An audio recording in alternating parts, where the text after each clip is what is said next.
আজকে আমি কাঁচা আমের টকঝাল মিষ্টি জেলি আচার বানিয়েছি। রেসিপিটা পুরো দেখার জন্য অনুরোধ রইল। বাঙালি পাতে টকঝাল মিষ্টি আচারটা জেলি আচার সবাই পছন্দ করে, তো চলো শুরু করা যাক আজকে টকঝাল মিষ্টি কাঁচা আমের জেলি আচার। নমস্কার বন্ধুরা, শিলাফ্রি কুক সবাইকে অনেক অনেক স্বাগত। আজকে আমি কাঁচা আমের টক মিষ্টি ঝাল জেলি আচার বানাবো। তার জন্য এখানে দুটো আমি বড় বড় আম নিয়েছি। এই আমগুলো এক একটা 500 কিলো। আজি ঘরো আমরো আমের টক মিষ্টি ঝাল জেলি আচার বানাচ্ছি, তার জন্য এখানে দাদা আমার আম কেটে দিচ্ছে। এক একটা আম 500 গ্রাম করে। বড় দাদা কিছু বড় ব্যাপার। আজি ঘর আমগুলো প্রথমে আমি ছোট ছোট করে পিস করে কেটে নিচ্ছি। দেখুন এরকম ভাবে আমগুলো যতটা পারবেন বটিতে ঘ্যাঁচ ঘ্যাঁচ করে ঘ্যাঁচ ঘ্যাঁচ ঘ্যাঁচ ঘ্যাঁচ। আম এখানে আমি সব কেটে নিয়েছি ছোট ছোট করে। এবার প্রেশার কুকারের মধ্যে আমি আমগুলো দিয়ে নেবো। আপনারা চাইলে খালি কড়াইতেও করতে পারেন, তবে প্রেশার কুকার করলে খুব তাড়াতাড়ি হতে পারবে। তাই জন্য আমি এটা প্রসেসটা প্রেশার কুকার করছি।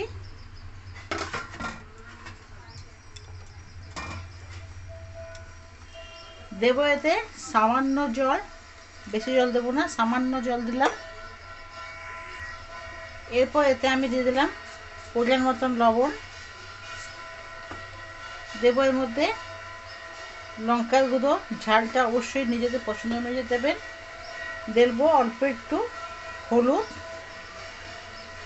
ভালো করে নাড়িয়ে দেব, মিশিয়ে নেব।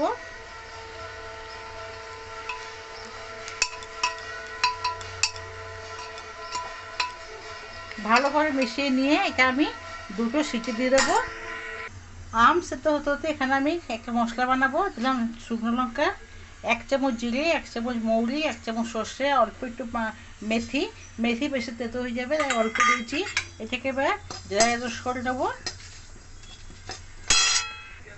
মশলা ভালো করে ভাজা হয়ে গেলে এটাকে এবার অল্প ঠান্ডা করে গুঁড়িয়ে নেব। দুটো সিটি হয়ে যাওয়ার পরে প্রেসার কুকার খুলে দিলাম। এবার প্রেসার কুকারে যে আমটা আমি এর মধ্যে ঢেলে এটাকে ভালো করে ম্যাশ করে নেব।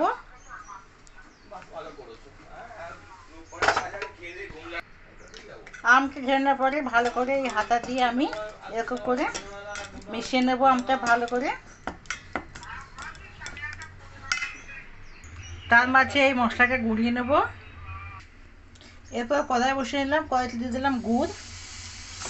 আমি এখানে আখের গুড় দিচ্ছি, তোমরা চাইলে চিনি ব্যবহার করতে পারো।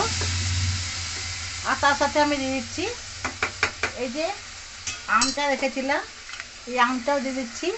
এটা ভালো করে দুটোকে আমি একবার মিশিয়ে নেব, মিশিয়ে নাড়বো।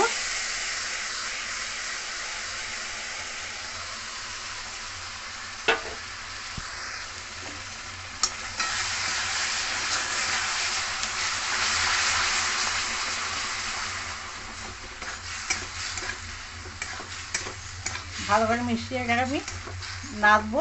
2-3 মিনিট ভালো করে নেড়ে নেবো। আগে